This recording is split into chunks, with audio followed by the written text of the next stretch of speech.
everyone, and welcome back to my podcast. This is Anne of Fiber, Floss, and Fiction, and today is August the 10th, 2019. I hope everyone is doing well. We are great here, having that sort of end of the summer hot period, but we've actually had some rain here, which has been great. We've had several nights where we've had thunder and lightning in the evenings and nice soaking in rains, which we really have not had in years and years, which is great. I've been certainly enjoying it. Not a ton going on around here. This last week I've been basically just getting back up to speed after teaching at Stitches Midwest, which is the event that's outside of Chicago. It's in Schaumburg, Illinois.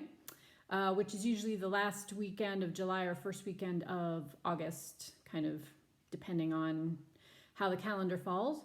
A really good time. Thank you if you came out at that show. Met a lot of folks who I had only run into on the internet, so thank you for introducing yourself and stopping by the booth or taking a class or just saying hi if you saw me in the restaurant or after the day's events. Always good. Onward to Stitches West, Stitches Salt Lake. That is the next one coming up, and it's in the first weekend, I believe it is, of October. I'll have some more information on dates and things as we get a little closer, but I will be there for that, vending in the Yarn Guys booth as well as teaching classes. All right, so let's talk a little bit about knitting. I am in the midst of a Sekret Knitting project, which is the last project for the Celtic sweater collection that I've been working on this year. I am going to show you guys the yarn that I'm working with and a very small sneak peek. I am knitting it out of Pelini, which is a really nice DK weight linen and cotton blend. It's spun up by Rama Yarns, but it's the PT Design brand in this kind of high summer green. If you follow me on Instagram, you've already seen a sneak peek of the lace pattern that I'm using for this one. I am in the home stretch of this. But that's all I'm going to show you guys till it's finished. So mini sneak peek, but here it is on the needles. It will be a garment, ladies' garment. I haven't really done any other personal knitting. I'm in the process of trying to get 2 large wholesale dye orders out the door, as well as dyeing up the yarn for the last installment of the Celtic Shawl Club. That'll go out in September, so not much knitting time, other than my knit time has gone to that particular project. I did want to share some incoming things with you guys, some happy mail that came in the mail over the last couple of weeks. The first is the July 2019 shipment from Brooke and Sincere Sheep, which is the Made Here Yarn Club. I've talked about Brooke's yarns before. She is a U.S. dyer. She's based in California. I almost said Canada, which is not the U.S. Thank you very much. She sources American-grown wools, usually ones that aren't super well known, and she dyes everything with natural dyes. So this month, she sent us this skein of Eureka Fingering. It's 100% Rambouillet, which is a version of merino. It was a French breeding stock line, still is, but we have American versions of Rambouillet. It's very fine and very bouncy and really one of my all-time favorite fibers to use. And the colorway for this is called Telegraph Avenue. It's a speckle dye, which you can see, but all done with natural dyes. And this is a 500-yard skein. 500-yard skein, fingering weight, American Rambouillet. And the add-on for this particular club was this set of really gorgeous hand-done buttons from Woolly Moss Roots, all one word. See them right there. This is myrtle wood is the type of wood that these buttons are made out of. So I have to think of something amazing to make with this. I haven't decided quite yet what that might be. With only 4 buttons, it's either going to be the top, like the top buttons of a cardigan, or I'll have to pick a wraparound cowl that buttons or something like that. But they're too pretty not to be used. So, and I'm not sure I would use them with the yarn, but it doesn't matter. They're gorgeous in and of themselves. So that came in the mail. That was here, actually, I think just after I recorded the last time. And then I also got a few surprise packages for my birthday. One of which from the lovely Julicious, who sent me this awesome card. The artist is Jane Pollard. Love that little turtle and all of the detail in his shell, as well as this seahorse bookmark. She sent me some teas and an amazing buckwheat honey, which I have been using with my morning strong tea and loving it. It is amazing, from Cape May Honey and Cape May Tea Shop. She got them when she was on vacation in Cape May. But she also sent me 2 skeins of alpaca from a little closer to home, from Bucks County Alpaca. There is this gorgeous, it's navy, but it has a lot of gray in it. And I'm 99% sure this is a dyed gray as opposed to a natural gray, because it's pretty even. But Julia, if you know that it's not dyed, just let me know. There isn't a colorway on that, on the gray skein, just on the darker blue one. These are both DK weight. They are 70% Surrey alpaca. Surrey alpacas are the alpacas that have the really long ringlets. They have, it's less squishy and more sleek, almost like mohair. So 70% Surrey alpaca and 30% merino. 250 yards in each of these, which is a nice put up. And I mean, with 500 yards, there's a lot of stuff you could make out of that. So haven't picked a pattern yet, kind of looking at some stuff on Ravelry, but at some point I'll get back to personal knitting. Thank you, Julia, for thinking of me. Thank you so much for the tea. I have now become an addict to that buckwheat honey.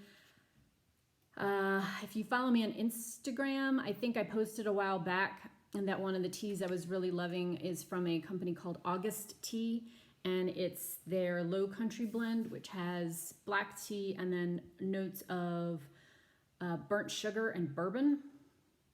It doesn't taste like alcohol. It just kind of has this rich cask flavor, if you will. And a teaspoon of the buckwheat honey in with that, it almost tastes like coffee, which I can no longer drink coffee. So 2 thumbs up. It's awesome. This morning I'm drinking the Leather Bound from August Tea. I'll put a link to their shop below. No affiliation. I just like some of their stronger tea blends. And it's got caraway seeds in it, and it kind of tastes a little like Guinness, especially when you, again, add that buckwheat honey, which has a more molasses type flavor. Really good. Okay, let us move on to reading, of which I have quite a bit. Just as a side note, I'm not really going to talk that much about it, but I did just finish listening to the audiobook of Harry Potter and the Order of the Phoenix, so I have checked that task off for Magical Stitches. I did also finish reading Prairie Fires, the book by Caroline Fraser, which talks about Laura Ingalls Wilder's writing of her childhood memories and how she and her daughter Rose Wilder, who was later Rose Wilder Lane, the author, kind of brought those books into being. I think if you are just interested in Laura Ingalls' life as a youngster and then her kind of early marriage years, the book that I read last year called Prairie Girl, which is nonfiction as well by a different author, is a better read. I enjoyed that book more. Prairie Fires is a good book, but it is very rambly. She gives you a lot more of the information about Wilder's life as an adult, which is interesting in and of itself. She and Almanzo moved to Missouri and their Rocky Ridge farm and kind of the travels that it took to get them there. I didn't like this book as much. There was a lot of information about Rose Wilder Lane, which isn't really, when you pick up the book and read the sort of blurb on the back, it doesn't really mention that. And a lot of the book is about the daughter, who was a difficult personality and I think a troubled soul, and never really understood her parents, and probably vice versa. So to me, there was like a little bit more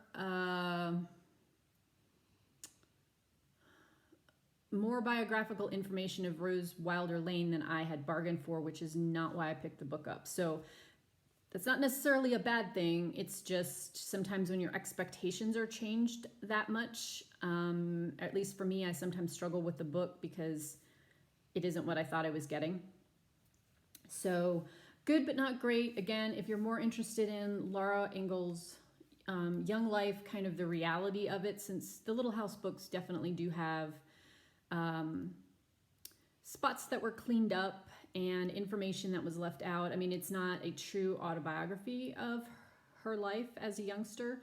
There's some fiction going on there and sort of manifest destiny themes and the pioneering spirit. But speaking as someone who those books were very formative in my childhood reading, and I reread all of them every year, I think, until I was 18 or maybe even beyond. They were like my comfort food.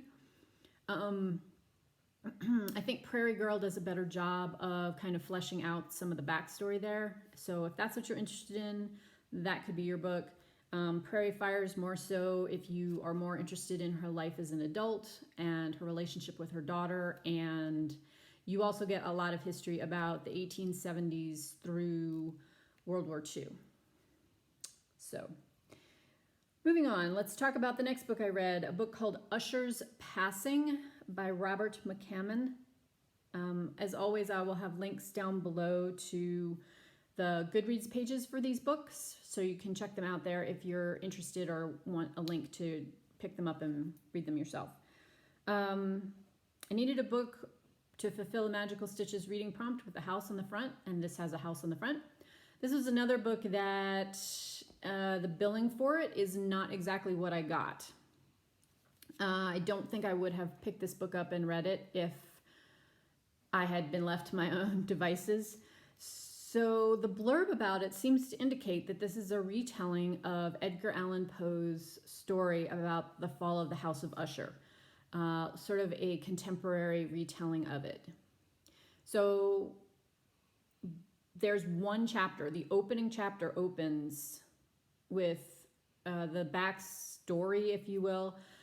Poe is found in a tavern by one of two remaining members of the House of Usher, and is sort of called to the carpet for writing horrible things about this person's family. Jump forward to present day. The line of the Ushers still exists, and they are running a multi-million-dollar armament building company. And they live in this little town in the middle, or it's not even a town, it's their estate in the middle of nowhere. And there's all these weird and creepy things that have been happening in the town where children go missing, and the locals, who are kind of overblown rural Appalachia sort of backwoods people who I guess don't know any better, and so anything that happens they attribute it to, a giant panther living in the woods, or these sort of cock and bull stories. This book had a hard time figuring out what it wanted to be. I'm not going to recommend it. I didn't find any of the characters redeeming. I didn't find the storyline something that I was particularly interested in. Everyone's just nasty in the book. I mean, everyone is nasty in the book. There's one sub character who I thought was going to be kind of the redemption point, and I guess to a certain point she is, but there's no character development in her. You have no idea why she's tossed into the story. This author has like a gazillion books out there, and he's a New York Times bestseller kind of author. Not for me. So, finished it, checked it off my list. Buyer beware, you know, if you like that kind of thing. There's a whole bunch of weird, creepy stuff going on, but I didn't care for this book at all. Okay, let's move on. Next, Crown of Feathers. I was looking for a book that used the word phoenix in it, and this book is actually about phoenixes and phoenix riders. The book is called Crown of Feathers, and it is by Nikki Palprito. So I really enjoyed this one. Fantasy, as you might guess. It is the beginning of a series, but the author did a good job in that she ended this one up where you could not have to read on. She closed out this plot line pretty succinctly, which I appreciate. The main character is a young woman who is the youngest of two sisters, and they are horribly poverty-stricken, and kind of the oldest sister uses this talent she has to connect with people's minds in order to sort of steal food and keep them going. And they have been fed on the tales of their grandmother about the days when the Phoenix Riders ruled the skies. And so the girls are looking for 2 phoenix eggs somewhere to hatch and then raise the phoenix for themselves, each to have one and become kind of the Phoenix Riders of old. Her older sister is a character who's featured prominently throughout the book, although she's not really the main character. This author does a really nice job of kind of pulling in some of the backstory about some ancient prophecies and the religion and the different factions that now control the land that these girls live in, and what has happened to all the previous Phoenix Riders. Where have they gone, and will they ever come back? There's some magic in it, definitely a girl power book. The Phoenixes are a fun addition to it, and I really appreciated the author's world building. I thought it was very well done, lots of good detail. Just, yes, a good solid like first book read in a series that I enjoyed quite a bit. So we'll recommend that one. Next up is a book I picked up called The Restorer by Amanda Stevens. I picked this one up to read for the prompt in Magical Stitches in Literature about a book with a psychic. So the main character is someone who can see ghosts. She's grown up. Her father is a graveyard caretaker, and so she's grown up helping him, and when she's 9 or 10, she sees her first ghost. She now is someone who is basically a specialist. She's called in to restore old graveyards and document their history and do restoration of the stones as well as cleanup. And so she's been called in to work on a small cemetery that is in the grounds of a college. Fantastic use of the sort of Southern Gothic horror tradition. Not horror like Friday the 13th stabber movie, but just like all the creepy live oaks and lots of mausoleums, and the dead are up walking again. And the characters in this are really, really nicely drawn. The main, so our heroine, while she's working on this graveyard, she finds a body, which is not one that's been buried in the cemetery, but is sort of in a very shallow grave. And so the police are called in to investigate to see, is it ancient remains? Is it newer remains? It turns out to be newer. and the detective who's assigned to the case is a very enigmatic figure. You kind of don't know what side he's on. He's very taciturn, and he's kind of old Charleston money. But you're not really sure where his loyalties lie through most of the book. I wasn't really expecting to enjoy this book as much as I did, but I really liked it. If you took my recommendation or popped into it on your own, last year I read a book called The Winter People that's like creepy and makes you lock your doors twice at night, and you like that sort of book, I think you'll like this one a lot. And it's also the first in a series, but again, it's standalone enough that you can just read it and not necessarily have to commit to the whole series. There's some sort of,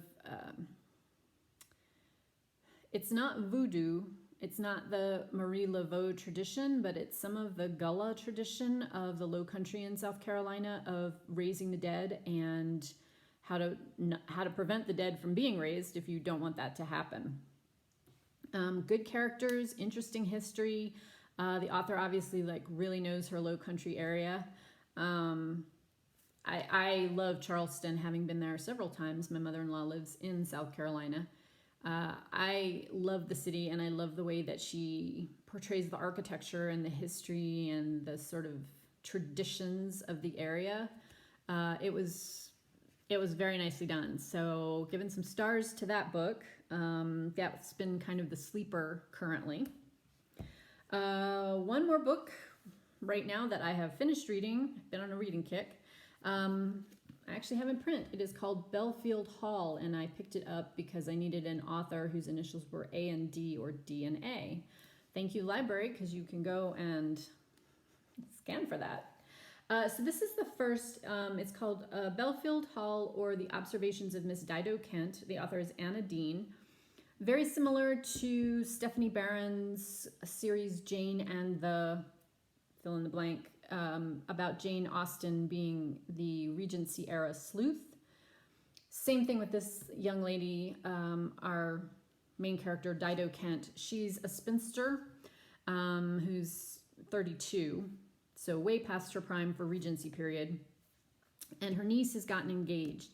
And at the engagement party, her young man leaves suddenly and leaves her a note saying that he is releasing her from the engagement and they should no longer be married, and he's lost his fortune, which no one can understand because his parents are still alive and they still own Belfield Hall. So it's I think a very good first effort. The characters are well drawn. I love Dido Kent. She's just smart enough, but still she's a woman of her time. So there's some backstories that are included in there that I think we in the 21st century are like, oh, I know what's going on. But as a lady of a certain age, of certain sensibilities, she kind of understands this. She understands the backstory on an upper level. Maybe not everything that we would read into it in today's society. So there's lots of subplots going on and some confusion about timing and the, sort of the locked door thing and the smoking gun, literally. So yeah, a very enjoyable read. I would pick up others in the series at some point if I needed a light, fun mystery to read. So I will recommend that one as well if you like that genre. It's nothing out of the ordinary or crazy amazing good. It's just a nice solid read, like perfect for a summer weekend, which is exactly what I used it for. Next, I am currently reading or listening to a book called the Friday Night Knitting Club. It's a sort of trite, but it is fulfilling a reading prompt, so I am listening to it now that I've finished the Harry Potter book. So I'll let you know about that and what else I picked to read upcoming next time I talk to you guys. All right, moving on to some stitching. Let's see, where shall we start? Okay, so what I've been working on, I had put in a whole bunch of stitches, as you might remember, for the Tour de France challenge that we did in Full Coverage Fanatics, and I decided I wanted to just go ahead and finish the page up for my August half a page goal, and I didn't have that much left to do in it, so I went ahead and finished this. This is page 5. So I have finished the lady sitting here and started to move across. I finished all the trailing roses and then the bookshelves, books on the bookshelf. So page 5, obviously page 6 comes next. Page 6, so right about here is the middle of this design. So when I work page 6, I will be halfway through. It's like 11 and a half pages across. So I have finished page 5. We'll be working on page 6 next. I'll pick that up sometime again this month, although I don't have any specific plan for it this week. Maybe next weekend. We'll see. This week's homework is very intensive, so I don't know how quickly I will be able to get through it or not. Next, let's talk about last week's homework, which was, or this week's homework, which is just finishing up, to do 1,000 stitches in something that you almost gave up on, and that would be my summer sampler from Cooler Design Studio. I had originally started this on a 40 count, really did not like it on that, and switched it up to an even weave, which is 32 count Zweigart Murano in the colorway Sand from XJU Designs, and am loving it. Have just really enjoyed working on this. I have finished basically this half of this vignette. I have some back stitching to do on the shells right here, but and the bucket. I have to back stitch the bucket, but the little boy is done, and the shells up here are finished and back stitched. This one is done but needs to be back stitched. So I brought the upper border over to reach the far edge and put in the back stitched words. Love how this came out. I just really enjoyed working on it. Now, this center section, I am not going to lie to you, is fiddly. It is fiddly. There's a bunch of quarter stitches and half stitches and ninja stitches, and then there's the back stitching on top of it, but I think it came out so great. I just love how it looks. So I have the little girl started. This is her, like, she has a straw bonnet with a ribbon on it, and that's what this is. The sand castle is mostly done. And so next time I get this out, my goal is to actually keep working this way. There is a vignette up here that has the lighthouse in it. That's right there. And then finish up the seashells at the top. That'll be the next step. We'll see when this comes out. I'm probably not going to work on this unless it really matches a Magical Stitches prompt for homework. I'm probably not going to work on this that much the final quarter because I really was trying to kind of match up some seasonal stitching so I could stitch, you know, summer things during the summer. So after September, unless I have a really strong reason to pull it out, you probably won't see it again much, if at all, the rest of this year. Okay, next up, while I was away, I took with me my Village of Hawk Run Hollow, which I know you all have seen this like a gazillion times, so no shocks here. And I did put in about 800 stitches into block 6 on it. I'm stitching this 1/1, 22 count heart hanger. So here's the whole thing currently, where I am. And here is block 6. So I added in the horseshoes. I did some of the fireplace brick as well as the fire. I finished the blacksmith sign, and I added in, I think, all of that horse and part of his rider.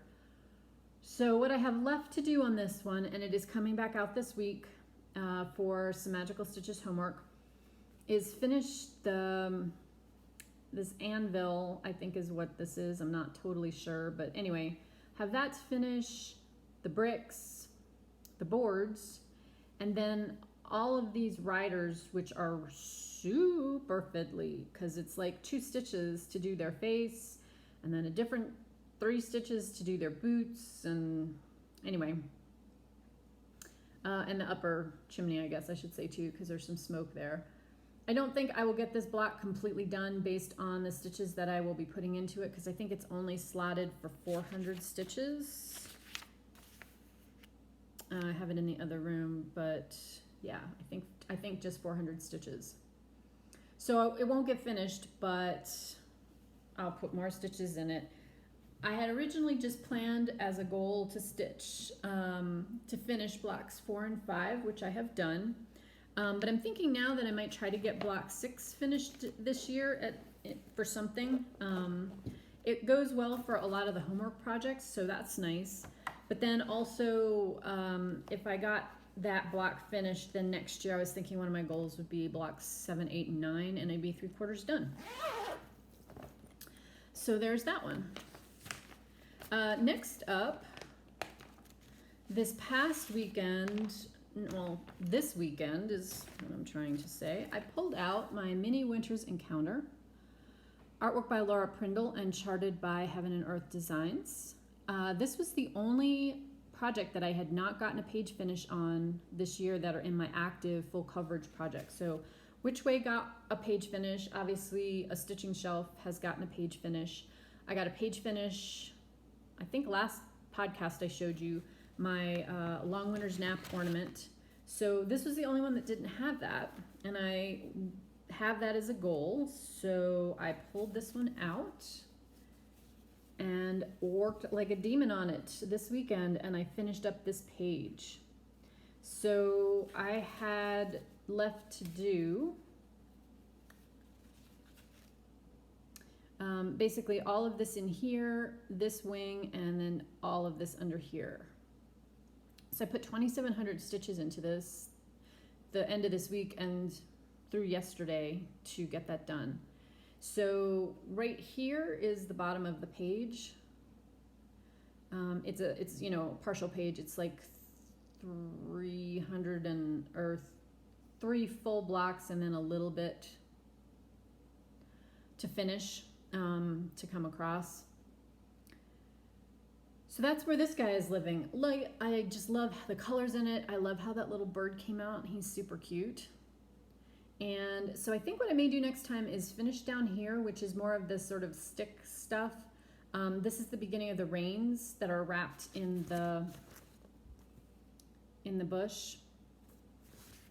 So I think I may just finish down here, just do that partial page and get it done. And then next time I start, I'll be back up here in kind of this peachy, very pale pink section, and then be able to start the horse and the horse's face next time I pull this out.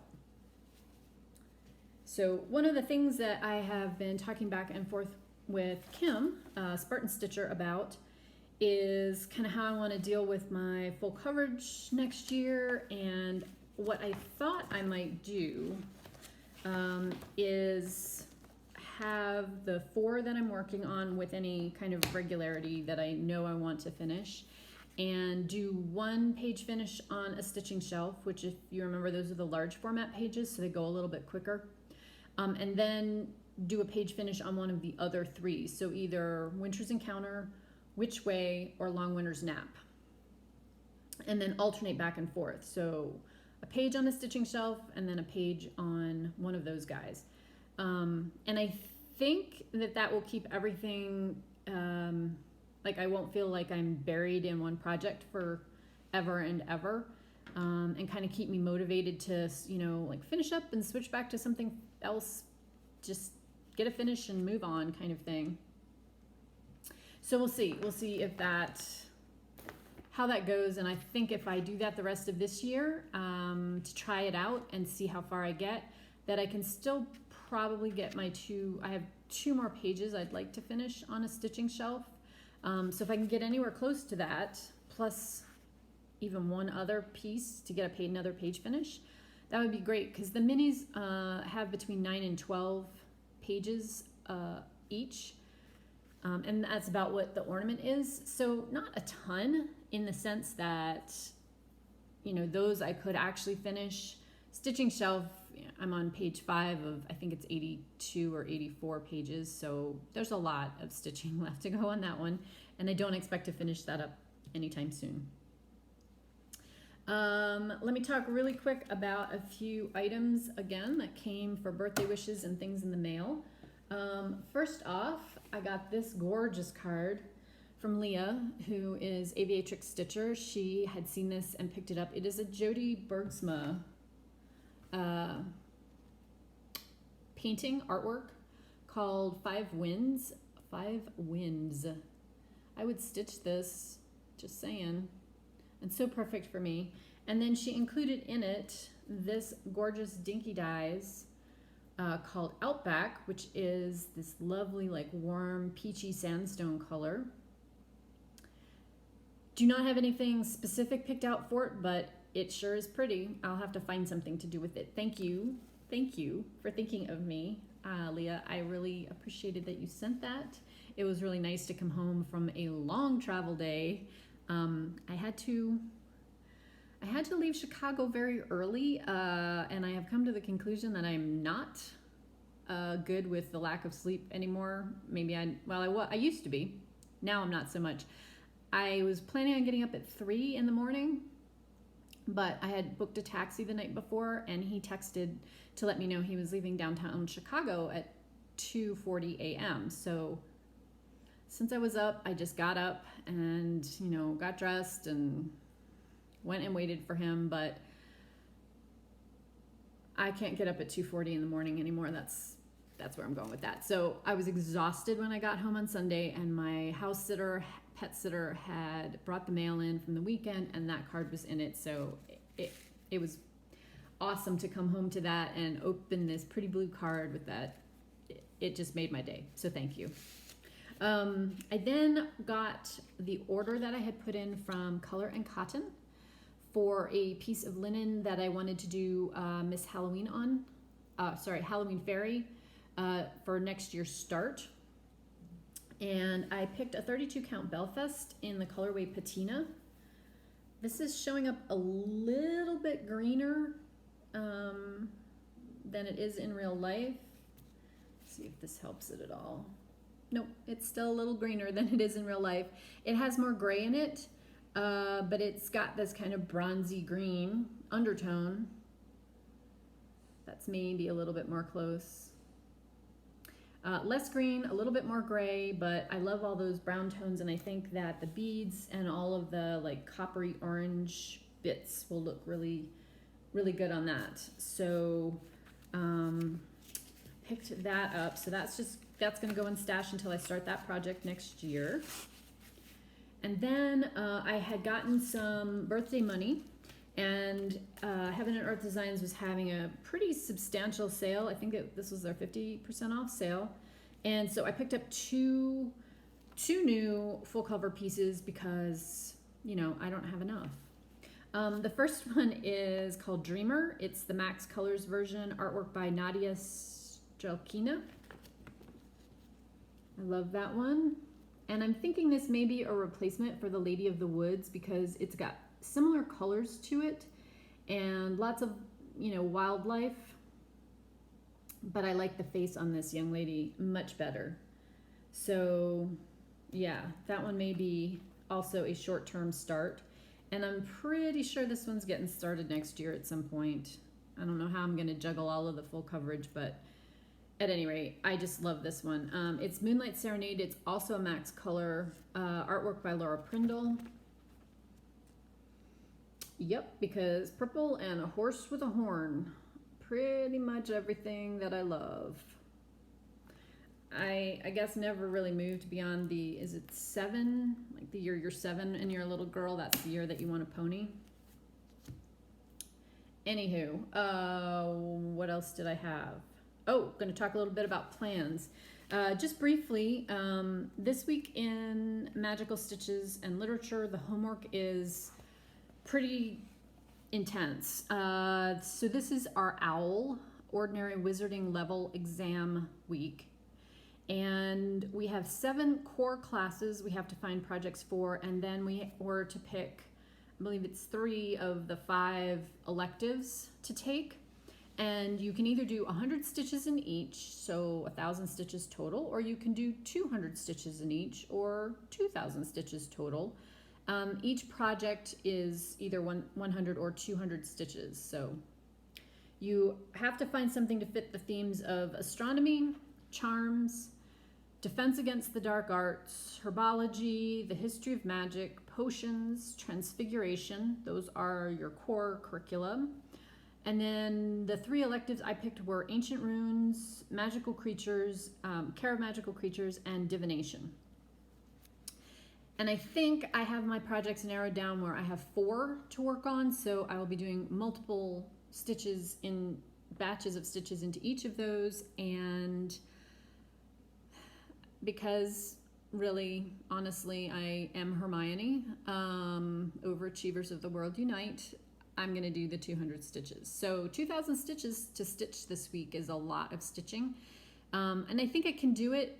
I've got some deadlines that I think I'm going to be able to kind of shuffle around and get off my plate. I have one big deadline that I just finished up for a wholesale die that's getting picked up by UPS tomorrow. It's 3 massive boxes. Is it 50, 60? It's like 75 pounds worth of yarn.